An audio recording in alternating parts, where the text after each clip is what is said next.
বন্ধু, তুমি কথায় কথায় সুযোগ পেলেই তুমি ডক্টর জাকির নায়েকের বাস দেওয়ার শুরু করো। সুযোগ পাইলেই তুমি তাকে ইহুদি আর খ্রিস্টানের দালাল বলো। ডক্টর জাকির নায়েকের সাথে অনেক মাসালায় আমাদেরও অমনি বেমিল থাকতেই পারে। তিনি একজন ডাক্তার, ইসলামের খেদমত করছেন, তার সাথে কোনো কোনো ক্ষেত্রে তোমার আমার বেমিল অমিল থাকতেই পারে।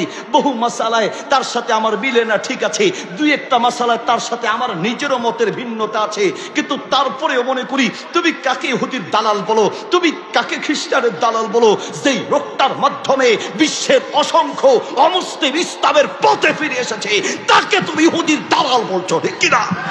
কিয়ামতের মাঠে তোমাকে আসামির কাঠ করে দাঁড়াতে হবে। শোনো, তুমি ইসলামের সম্পদও চিনো না, শত্রুও চিনো না, তুমি তাকে ইহুদির দালাল বলছো।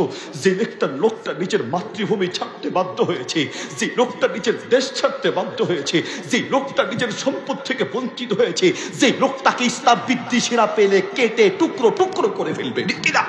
ও বন্ধু, জানো কে সে? ডক্টর জাকির নায়েক ইসলামের কত বড় সম্পদ।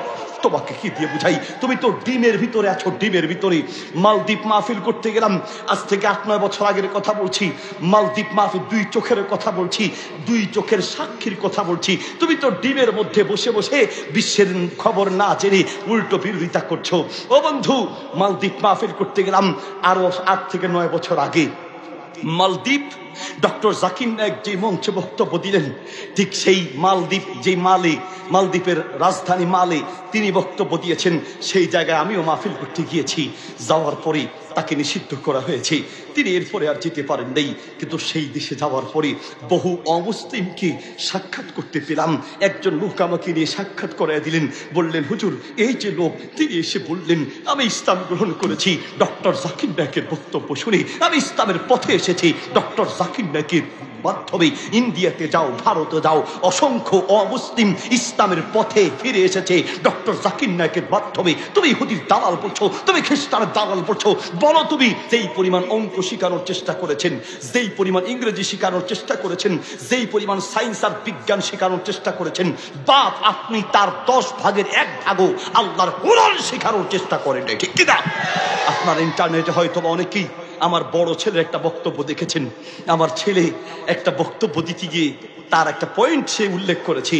সে বলছে, আপনি নাফরমান মা, আপনি নাফরমান বাবা। আপনি আপনার ছেলেকে বলেছেন, বাবা তাড়াতাড়ি ঘুমাও, সকালে অঙ্কের টিচার আসবে, বাবা তাড়াতাড়ি ঘুমাও, সকালে ইংরেজি টিচার আসবে, বাবা তাড়াতাড়ি ঘুমাও, সকালে স্কুলে যেতে হবে। আপনি নাফরমান মা, আপনি নাফরমান বাপ। সন্তানকে অঙ্কের কথা বললেন, সন্তানকে ইংরেজির কথা বললেন, সন্তানকে স্কুলের কথা বললেন।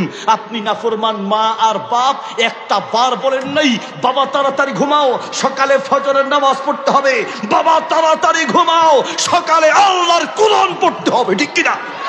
কত একটা বাস গিয়েছে। আপনার ছেলেটা কয়বার আল্লাহর কোরআন পড়েছে? আপনি একটা বার খোঁজ দেন নেই।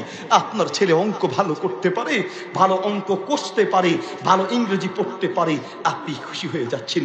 আপনার ছেলেটাকে যদি আপনি কোরআন শিখান নাই, নবীর হাদিস শিখান নাই, দিন শিখান নাই, কিয়ামতের মাঠে আসামের কাঠগড়ায় দাঁড়াতে হবে। আসাম কাঠগড়ায়। সহিহ বুখারীতে হাদিসটি আছে, আত-তারগীব ওয়াত-তারহীব কিতাবে আছে, হাদিসটি মিশকাতে আছে, মুসনাদ আহমদে আছে।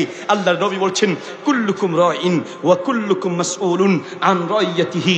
তোমরা প্রত্যেকেই দায়িত্বশীল, তোমাদের অধীনস্থদের ব্যাপারে প্রশ্ন করা হবে, আপনার সন্তানের ব্যাপারে আপনাকে প্রশ্ন করা হবে, কোন শিক্ষায় আপনি শিক্ষিত করছেন। আরে বাপ, আপনি তো আপনার সন্তানকে দিন আর ইসলাম শিখাবেন দূরে থাক, বরং আপনি তাকে ইসলাম জবাই করা শিখাচ্ছেন। আমাদের বাচ্চাদেরকে এখন তো মুক্তব থেকে মাশাআল্লাহ, যেই টাইমে মুক্তবে যাওয়ার কথা সেই টাইমে এখন কেজিতে যেতে হয়, যেই টাইমে মুক্তবে গিয়ে কোরআন শেখার কথা সেই টাইমে এখন অঙ্ক আর ইংরেজির স্যার আসে, ড্যান্সের মাস্টার আসে, ঠিক কিনা?